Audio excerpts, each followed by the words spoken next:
One of the more challenging aspects of doing a subframe swap is getting the core support in the correct place. So I'm going to show you kind of what I did here. Now if you look inside here, you can see that the core support would originally go here. Let me grab a light. The core support is in there and the fenders are bolted to that. So what I did was I bolted the fenders and this cross piece and everything else together as they would be normally, and then I set them on the car and I started cutting the core support until it seemed to properly line up. I guess it's hard to explain, but what I did here was I took a straight edge. This is my trusty straight edge, we use this a lot, and I took it across this body line. It's hard to do one-handed, but I took it across this body line and then I lined up the body line on the hood with the body line on the car, and you can see that it's properly set. When you do a subframe swap and you're gonna lower your car, which most people do, the front clip is gonna end up higher because obviously the frame is up higher and the body's down lower, so it's like a body drop in a sense. So what you're gonna do most of the time is take your core support and you're gonna cut it. And what I did was I cut out about 1 inch at a time until it got close, and then I did a little bit less, and then yeah. So that's how that works.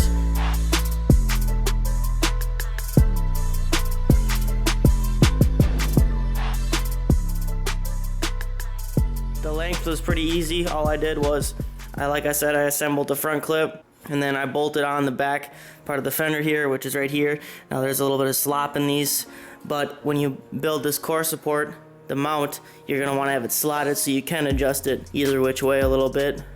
So now you can see that this core support, I just straight cut it. There's no bottom on it now. So what I have to do now is make a bottom for it. To do that, I'll just use either some channel that I have, or I'll make something out of, say, I don't know, 12 gauge, blend it in here, and then like I said, I'll have slotted mounting holes so that I can adjust it forwards, backwards, either which way a little bit, and that's that. On this inner fender, I had to actually trim it a little bit, so that it did originally go down, and then there's like a square piece, but it hit. And then also along this back edge here, you might not be able to tell, but there was a piece on this that went back and then folded down while that actually hit. So as I was bringing this front end down, I kept coming up with more things that would hit, so I'd have to trim and trim and trim. And that's kind of how it works. Looks pretty good though for what it is. Oh, and also what I did here, the hood's on right now, and what I did, find a flat spot across your car. What I used here was this level. So you can see I have the level that goes all the way across, and you probably can't tell, but it is level. Check that in a few different spots to make sure that this is level. Then you can, if it's off level, you just trim up this one side a little bit, and then you build your core support off that, blah, blah, blah. Basically, this is the easiest way to do it, and you get to see what you're doing before you do it. Instead of measuring, you just do it.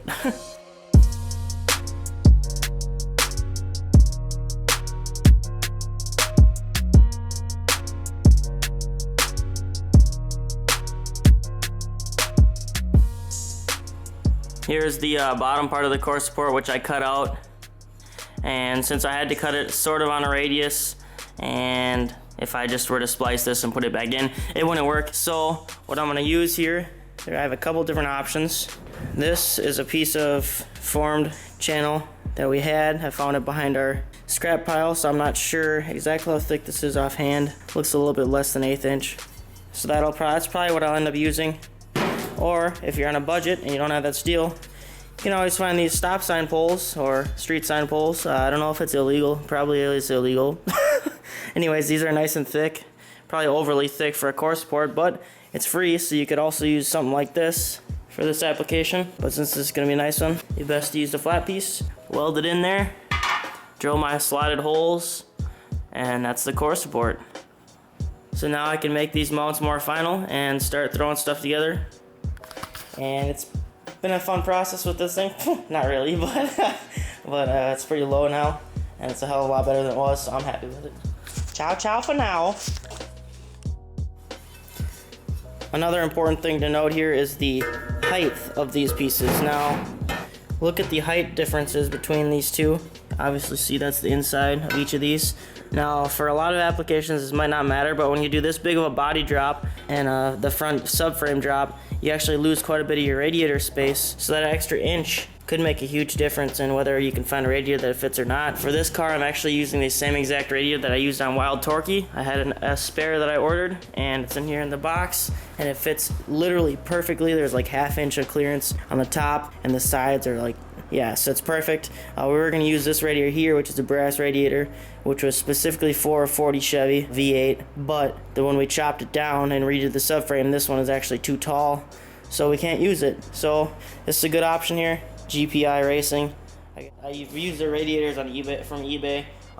This is my 4th vehicle now, so I'm pretty happy with them. They're really cheap. I think it was like 150 bucks for a 3-core, and like I said, it cools my Cummins, so that's pretty good. I have this whole front subframe ripped apart, all the A-arms, springs, shocks, steering, everything off of it. Now I have it cleaned up, finally.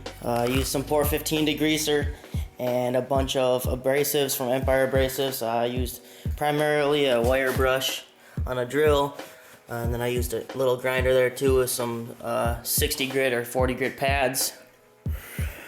And lots of soap and water too, because soap and water is cheaper than the Por 15 stuff, but the Por 15 stuff helped clean it up quick. So that's that. Back here you can see that I have a bunch of parts that I prepped and cleaned and painted. The A-arms, steering arms. I got the spindles left to do here. Got the brake caliper there almost ready. Anyways, this is my cleaning station. I'm using some thinner and a degreaser mixed together in a pan here. This stuff's turning out pretty nice. We do have a sandblaster, but it's kind of out of commission right now, so just doing it this way. See, we have all the other parts here that we're gonna use. Here's the steering box, fuel pump, caliper, steering setup, water pump, blah, blah, blah, all that good jazz. So now what I'm going to use to paint the subframe is actually some clear Por 15. Now I get these, I buy the clear Por 15 in the gallons, as you might have seen in another episode. I buy the Por 15 in a gallon, then I put them in quart jars because they're easy to work with when they're 1 quart at a time. So I'll take some of that clear Por 15 and I'll use that sort of like the primer on this clean metal. And then I'll take a black chassis black top coat by Por 15 and put it over the top of that, and it'll be good to go. Any spot where I think I'm gonna weld, like I guess in here for motor mounts and whatnot, I'm gonna leave that bare for now so I can obviously weld. But yeah, that's that. Then I'm gonna have to coat the firewall and do a whole bunch of stuff. There's a lot of work here, but getting this subframe on and cleaned up and painted is the first big step. Underneath you can see maybe it was really freaking greasy, man. This thing was horrible. I didn't even realize it. I thought it was actually paint that was on there, but it was all grease. It was covered in grease. So underneath I got it pretty good. I got a little bit more to go on the underside yet. The inside of the frame rails I couldn't really get, but you know, it is what it is. It's lasted this long, it's not gonna rust through. Looks pretty good. It's coming along. I'm tired. Very tired if you can't tell.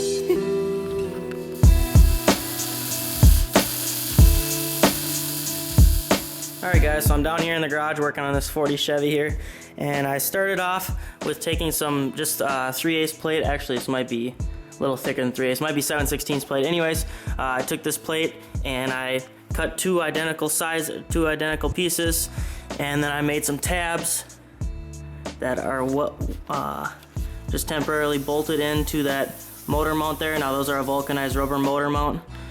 So what I'm going to do now, since I have those tabs in there, I just kind of cut them to fit, and then I got this all set up until it was level. You know, I used the level there. And I got it set level this way with the intake on there. So you go based off the carburetor flange on the intake. So you can see the engine over here, putting it together. But you go based off this surface here because that's actually planed. You can see how it's tipped forward. So you set the intake on your block or your block in there, and then you go based off that. You can't just go based off a head or the intake valley because that's going to be a little bit off. So we did that, and I have one head on there just so I'm kind of seeing how it'll all fit as far as headers and whatnot. So right now I'm just got it held up on each side with the jack, and I just kind of got it positioned where I needed it. This side actually has to come up a little bit. This still has to come up a little more, but anyways, that's that. So now I have one side tacked. I can tack this other side, and then I could take the motor out and put a spacer between, and then weld all that stuff, so I can get a nice, good weld in there without the block in my way.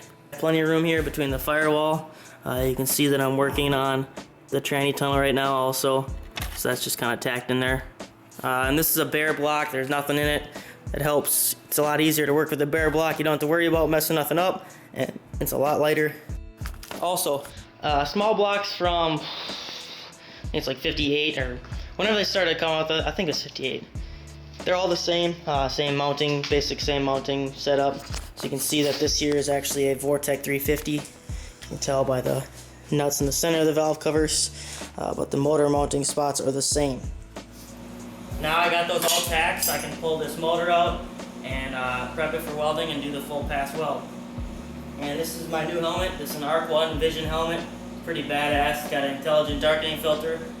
Darkens for itself. It's based on the amperage that's it's estimating you're putting out.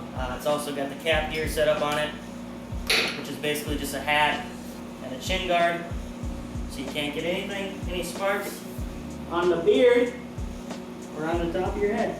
Works out pretty good. Arc 1 welding.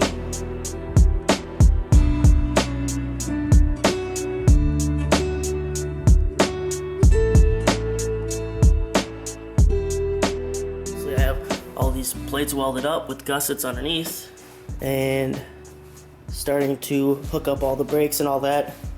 Stay tuned, see what else we can come up with here for my mom's 40 Chevy, and it's gonna be badass. Ciao, ciao for now.